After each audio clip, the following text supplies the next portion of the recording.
Hi, blessed be.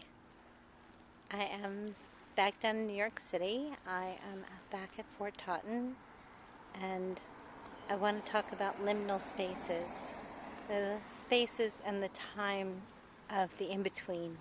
The other day I was crossing the Triborough Bridge. I know it has another name now. I can't remember what that other name is, but my whole life it was called the Triborough Bridge.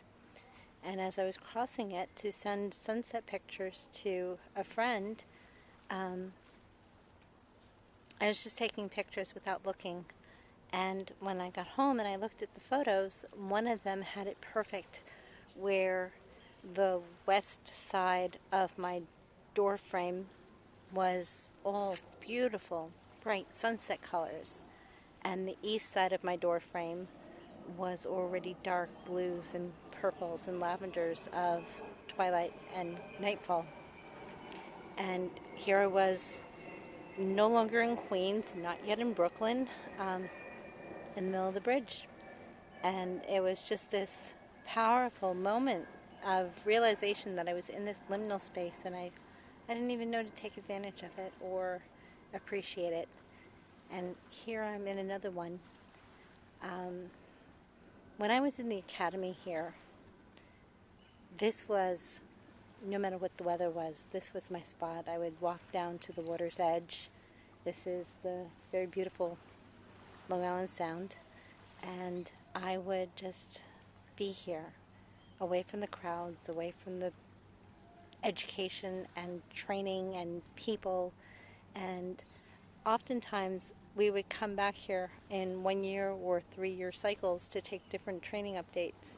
And it was almost like a family reunion moment. You go through these training cycles with the same people, and I loved seeing them, but I really needed my quiet space for a little while. And I would come down here, and I'd feel the air moving, but I'd feel the quiet, and I would hear the sound of the water, and it was calm and grounding and centering and still, and yet it's moving and flowing and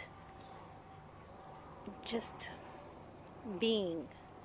And it's just the absolute most perfect liminal space. So we normally talk about these liminal spaces as portals to the Fae, or world between time, or time between space, and they're very special times, and they're very special locations where you can tap into different forms of magic or different energies, but we are surrounded by them all the time. Where are yours? This one's mine. But if you're in Queens, I'll share it with you. Life is magic, so are you. Find your spaces and tap into it, and let it energize you, let it soothe you, let it empower you, and let it calm you, all at the same time. Be well. Talk to you soon.